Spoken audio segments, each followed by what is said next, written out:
As long as man has explored, he's brought certain subsets of humanity with him.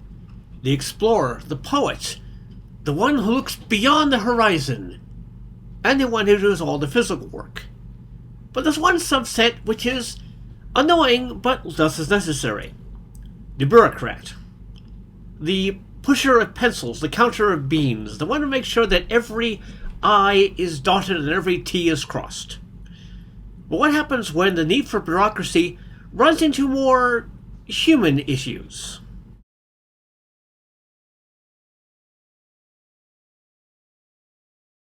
Alamagusa by Eric Frank Russell. It was a long time since the butler had been so silent. She lay in the Syrian spaceport, her tubes cold, her shell particles scarred, her air that of a long-distance runner, exhausted at the end of a marathon. There was good reason for this. She returned from a lengthy trip by no means devoid of troubles. Now in port, well-deserved rest had been gained, if only temporarily. Peace, sweet peace. No more bothers, no more crises, no more major upsets, no more dire predicaments such as crop up in free flight at least twice a day. Just peace. Ha! Captain McNaught reposed in his cabin, feet up on the desk, and enjoyed the relaxation to the utmost. The engines were dead, the hellish pounding absent for the first time in months. Out there in the big city, 400 of his crew were making whoopee under a brilliant sun. This evening, when First Officer Gregory returned to take charge, he was going to go into the fragrant twilight and make the rounds of neon-lit civilization. That was the beauty of making landfall at long last. Men could give way to themselves, blow off surplus steam, each according to his fashion. No duties, no worries, no dangers, no responsibilities in the spaceport. A haven of safety and comfort for tired rovers. Again, ha!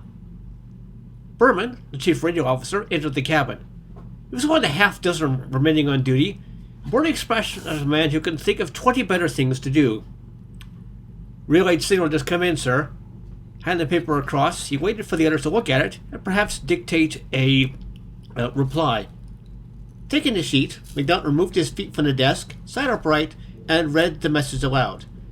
Terran headquarters to Bustler. Remain Surrey Port pending further orders. Rear Admiral Vane W. Cassidy, due there 17th. Philipman, Navy Op Command, Surisec. He looked up, all happiness gone from his leathery features, and groaned. Something wrong? Asked Berman, vaguely alarmed. McNaught pointed at 3 thin books on his desk. The middle one, page 20.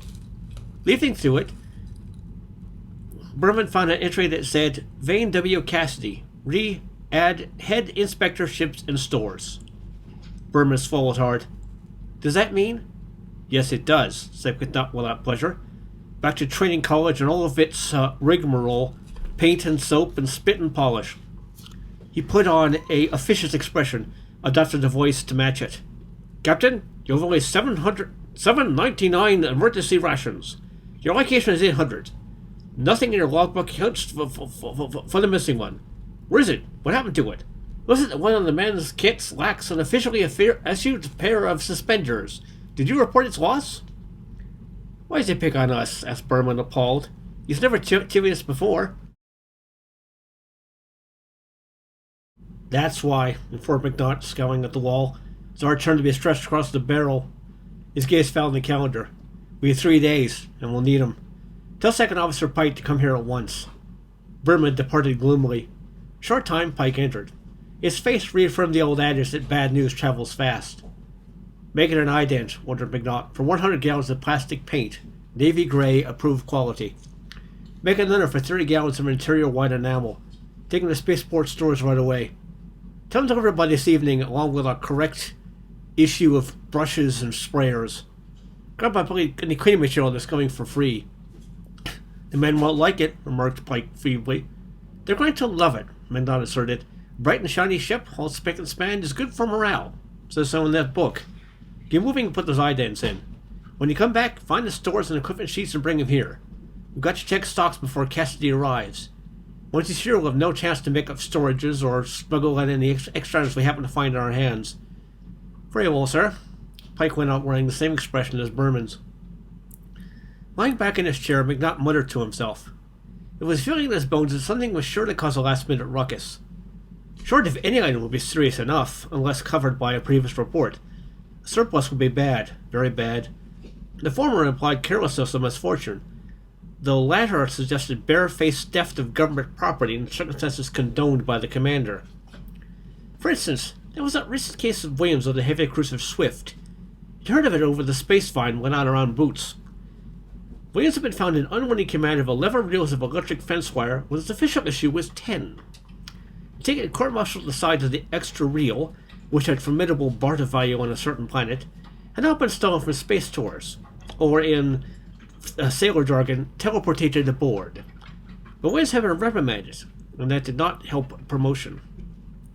He was still rumbling discontentedly when Pike returned bearing a folder of foolscap sheets. "Gonna start right away, sir?" "We'll have to." He heaved himself erect, mentally bid goodbye to time off and the taste of the bright lights.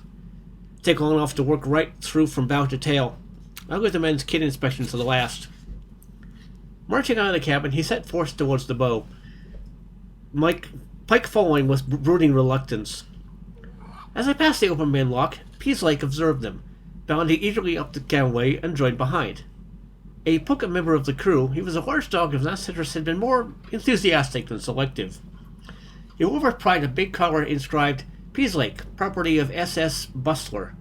His chief duties, ably performed, were to keep alien ruins off the ship, and on rare occasions, smell out dangers not visible to human eyes. The three paraded forward, McNaught and Pike and the matter-of man grimly sacrificing pleasure for the sake of duty. Peaslake with a panting willingness of anyone ready for a new game no matter what. Reaching the bow cabin, McNaught dumped himself on the pilot seat, took the folder from the other. "You know this stuff better than me. The chart room is where I shine, so I'll read them out while you come over." He opened the folder started on the first page. K1, beam compass, type D, 1 of. "Check," said Pike. K2, distance and direction indicator, electronic, type JJ, 1 of. Check. K3, port and starboard gravitic meters, Cassini models, 1 pair. Check. Peaslake planted his head in McNaught's lap, blinked sorrowfully and whined. He was beginning to get the other's viewpoint. This tedious itemizing and checking was a hell of a game.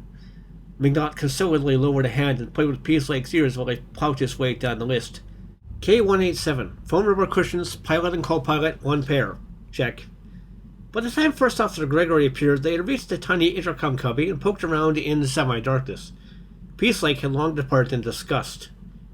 M24, spare mini-stickers, 3-inch type T2, 1 set of 6. Check. Looking in, Gregory popped his eyes and says, "What's going on?" "Major inspection due soon." McNaught glanced at his watch. "Go see if Storrs has delivered load, and if not, why not? Then you better give me a hand and let Pike take a few hours off." "This mean land leave as counselled?" "You bet it was, until after his honor has been and gone." He glanced at Pike. "When you get in the city, search around and send back any crew you can find. No arguments or excuses. Also no alibis and or delays. It's an order." Pike registered unhappiness. Gregory growled at him, went away, came back and said, "Stores will have the stuff here in 20 minutes' time." With bad grace, he watched Pike depart. M47, intercom cable, woven wire protected 3 drums. "Check," said Gregory, mentally kicking himself for returning at the wrong time. The task continued till late in the evening, was resumed early the next morning. By that time, 3/4 of the men were hard at work inside and outside the vessel, doing their jobs that will sentence them for crimes contemplated but not yet committed. Move around the ship's corridors and catwalks had been on crab fashion with a nervous sidewise edging. Once again it was being demonstrated that the Terran life form suffers from ye fear of wet paint. The first smear would have 10 years willed off his unfortunate life. Within these conditions, in mid-afternoon of the second day, the McNaught's bones proved their feeling had been prophetic. Recited the 9th page while Jean Blanchard confirmed the presence and actual existence of all items enumerated. 2/3 of the way down, they hit the rocks, metaphorically speaking, and commenced to sink fast. McNaught said burnily, "V1097, drinking ball, enamel, 1 of." "Is this?" said Blanchard, tapping it. "V1098, off-og, 1. "Quay?" said Blanchard, staring. "V1098, off-og, 1, repeated McNaught. "Well, why are you looking thunderstruck?" This is the ship's galley. You're the head cook. You're supposed to know what's in the galley, don't you? What's this Offog? Never heard of him, stated Blanchard flatly. You must have. It's on this equipment sheet in plain, clear type. Offog 1, it says. It was here when we were fitted out 4 years ago. Checked ourselves and signed for it. I signed for this thing's called Offog, Blanchard denied. In the cuisine, there is no such thing. Look, McGraw scowled and showed him the sheet. Blanchard looked and sniffed disdainfully. I have here the electronic oven, one of. I have jacketed boilers, graduated capacities, one set. I have Mary pans, 6 of. But no Offog. Never heard of him. I do not know of him. He spread his hands and shrugged. No Offog. There's got to be, McDonald insisted. Much more when Cassidy arrives to be health bed there isn't. You find him, Blanchard suggested. You got a certificate from the International Hotel Schools of Cookery. You got a certificate from the Cordon Bleu College of Cuisine. You got a certificate with 3 credits from the Space Navy Feeding Center, McDonald pointed out. All that? You don't even know what an Offog is? I tell you 10,000 times there was no Offog. There never was an Offog. Esquire himself could not find the Offog of which there is none. Am I a magician, perhaps? It's part of the culinary equipment, McNaught maintained. Must be because it's page 9. Page 9 means its proper home is on the galley, care of the head cook. Like hell it does, Blanchard retorted, pointing to the metal box in the wall. Intercom booster. Is that mine? McNaught thought over, conceded. No, it's Berman's. Stuff rambles all over the ship. Then ask him for his bloody Offog, said Blanchard triumphantly. I will. If it's not yours, it must be his. Let's finish this checking first. If I'm not systematic and thorough, Cassidy will jerk off my insignia. As I sought the list. V1099. Inscribed color, leather, brass-studded, dog for the use of. No need for luck for that. Saw it myself 5 minutes ago. He ticked the item, continued. V1100. Sleeping basket, woven reed, 1 of. Is this, said Blanchard, kicking on the corner. V1101. Cushioned foam rubber to fit sleeping basket, 1 of. Half of, Blanchard contradicted. In 4 years he has chewed away other half. Maybe Cassidy will let us in there for a new one. Doesn't matter. We're okay as long as we can produce what half we've got. McNaught stood up and closed the folder. That's the lot for here. I'll go see Berman about this missing item. The inventory party moved on. Berman switched off a UHF receiver, removed his earplugs, and raised a questioning eyebrow. In the gallery was short an Offog, explained McNaught. Where is it? Why ask me? The gallery is Blanchard's bailiwick. Not entirely. One of our cables runs through it. You've got 2 terminal boxes in there, also an intercom switch and an intercom booster. Where's the Offog? Never heard of it, said Berman, baffled. McNaught shouted, Don't tell me that. I'm already fed up hearing McNaught saying that. 4 years back we had an Offog. It says who here. This is a copy of what we checked and signed for. It says we signed for an Offog, and therefore we must have one. It's got to be found before Cassidy gets here. Sorry, sir, sympathized Berman. I can't help you. You can think again, advised McNaught. Up on the bow there's a direction and distance indicator. What do you call it? A didin, said Berman, mystified. And, McNaught went on, pointing at the pulse transmitter, what do you call that? The Opera Popper. Baby name, see? Didin and Opera Popper. The rack brains and remember what you called an Offog 4 years ago. Nothing, asserted Berman, has ever been called an Offog to my knowledge. Then, demanded Knott, why did we sign for one? Didn't sign for anything. You did all the signing. When you and others did the checking 4 years ago, presumably in the gallery, I said, Offog 1, and then you and Blanchard pointed to it and said, check. Took somebody's word for it. Have to take other specialists' word for it. I am an expert navigator, familiar with all the latest navigational gadgets, but not with the other stuff. So I compelled to rely on people who know what an Offog is. Or ought to. Berman had a bright thought. What kind of oddments were dumped in the main lock, the corridors, and the gallery when we were fitted out? We had so sort of a deal of stuff and stashed it where it properly belonged, remember? This Offog thing might be in any place today. It's not necessarily my responsibility, or Blanchard's. I'll see what the other officers say, McNaught is leading the point. Gregory, Worst, Sanderson, and all the others may be coddling the item. Wherever it is, it's got to be found, or accounted for in full if it's been expended. He went out. Berman pulled a face, inserted his earplugs, removed fiddling with his apparatus. An hour later, McNaught came back wearing a scowl. Positively, he announced with ire, there was no such thing on this ship. Nobody's heard of it. Nobody can so much as guess at it. Crossing are often reported lost, Berman suggested. What, when we're hard aground? You know as well as I do that loss and damage must be assigned to some type of occurrence. If I tell Cassidy all fog went west in space, he wants to know when, where, how, and why it wasn't signaled. Then it'll be a real ruckus if the contraption happens to be valued at 500,000 credits. Can't dismiss it with an airy wave of the hand. What's the answer then? Inspired Berman, innocently ambling straight into the trap. There's one and only one, McNaught announced. You will manufacture an off-log. Who? Me? Said Berman, twitching his scalp. You and no other. Fairly sure this thing is your pigeon anyway. Why? Because it's typical of the baby names used for your kind of stuff.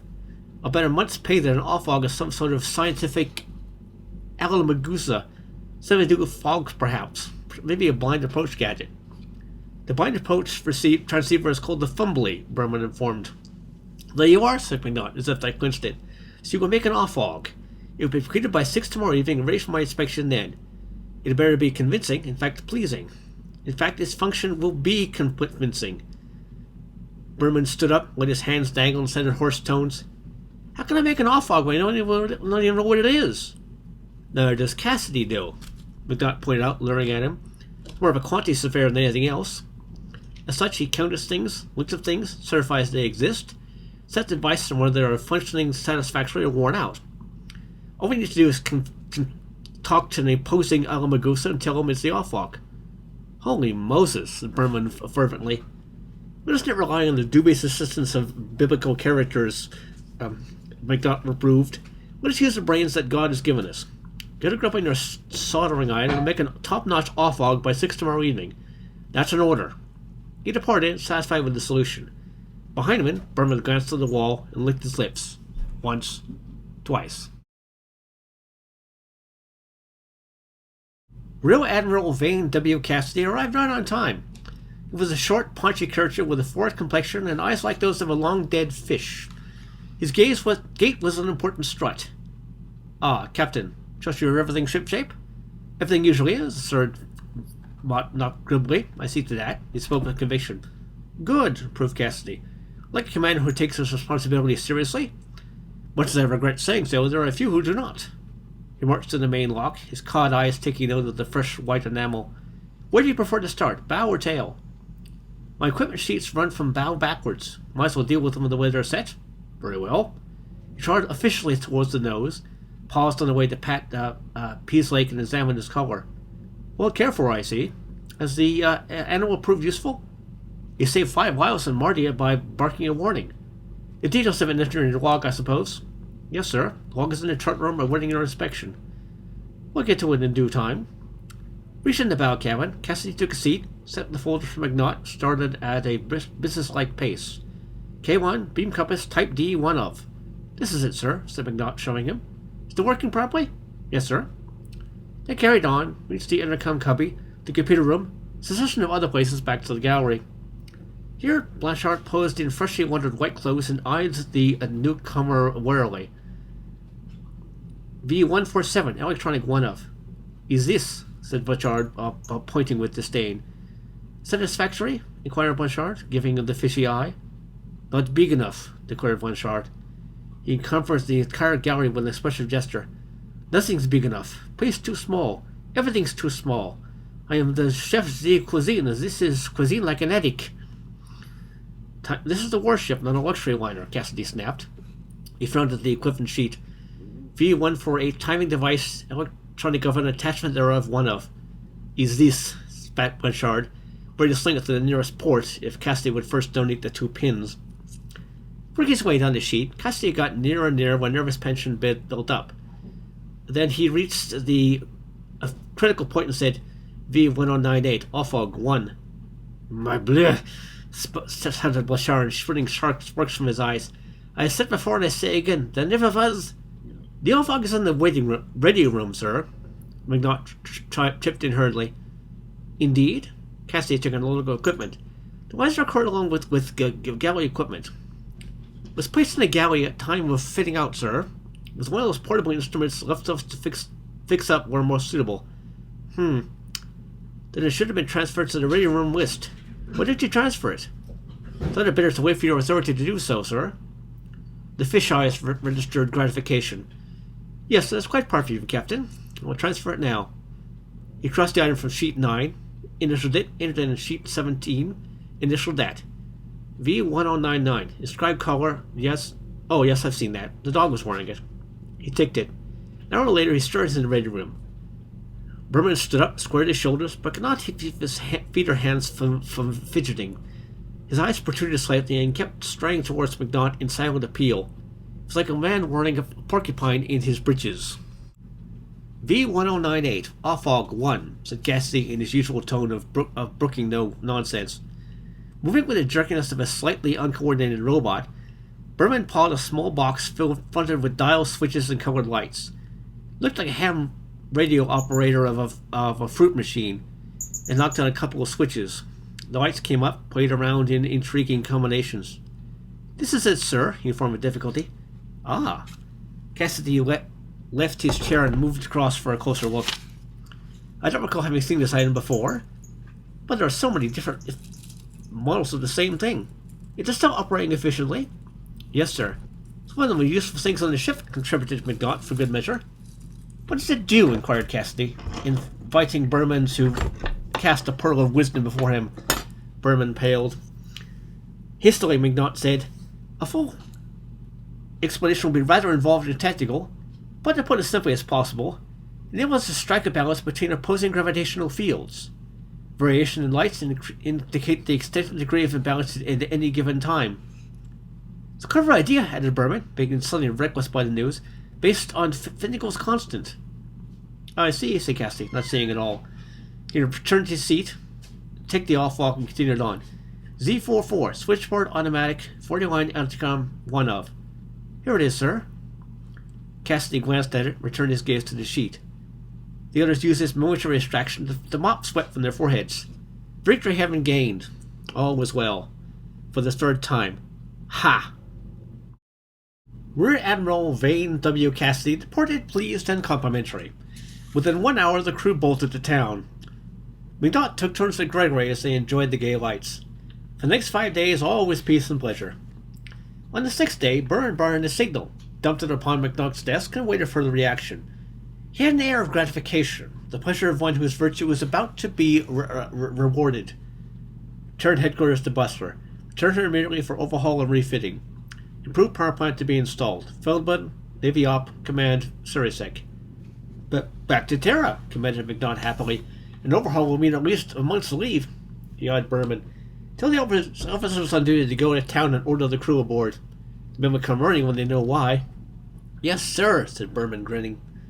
Everyone was still grinning 2 weeks later, when the Surrey port had receded far behind and Sol had grown to a vague speck in the sparkling mist of the Bow starfield. 11 weeks still to go, but it was worth it. Back to Terra. Hurrah! In the captain's cabin, the grins abruptly vanished one evening when Berman suddenly developed the willies. He marched in, chewed his bottom lip while waiting for McNaught to finish working in the log. Finally, McNaught pushed the book away, glanced up, frowned. What's the matter with you? Got a bellyache or something? No, sir, I've been thinking. Does it hurt that much? I've been thinking, persisted Berman in funereal tones. Going back for overhaul. Know what that means? We walk off the ship and a horde of experts will walk onto it. Stared tragically at the other. Experts, I said. Naturally they'll be experts, McNaught agreed. Equipment can't be tested and brought up to scratch by a bunch of dopes. It will require more than the mere expert to bring the off-hub up to scratch, Berman pointed out. You'll need a genius. McNaught jumped backwards, off expressions like changing masks. Jumping juice, I forgot all about that thing. We get to Terra, we don't blind those boys with science. No, sir, we won't, endorsed Berman. He did not add any more, but his face shouted aloud. You got me into this, you get me out.